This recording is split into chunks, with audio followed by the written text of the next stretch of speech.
સુરેન્દ્રનગર જિલ્લામાં સાથણીની જમીનો પર થયેલા કબજાઓ મુદ્દે કલેક્ટર કચેરી ખાતે જિગ્નેશ મેવાણીએ વિરોધ નોંધાવ્યો હતો। સુરેન્દ્રનગર જિલ્લામાં સાથણીઓની 30,000 વીઘા જમીનો માથાભારે ગુંડાઓનું દબાણ હોવાનું જિગ્નેશ મેવાણીએ જણાવ્યું હતું। જિગ્નેશ મેવાણીએ જિલ્લા કલેક્ટર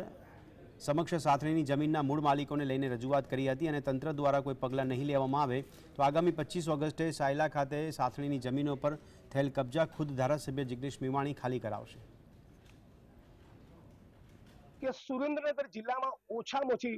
25 થી 30,000 વીઘા જમીનમાં માપણી નથી કરી, સ્થળ ઉપર પ્રત્યક્ષ કબજો નથી સોંપ્યો અને 30,000 વીઘા જેટલી જમીનમાં માથાભારે ગુંડાઓનું ગેરકાયદેસર દબાણ છે। ગુજરાતના કોઈ પણ એક જિલ્લામાં કે દેશના કોઈ પણ એક જિલ્લામાં 25 થી 30,000 વીઘા જેટલી વ્યાપક માત્રાની જમીનમાં માથાભારે ગુંડાઓનું દબાણ હોવું એ રાજ્યમાં કાયદો અને વ્યવસ્થાના કેવા ધજિયા ઉડે છે અને ભારતના સંવિધાનનું કેવું અપમાન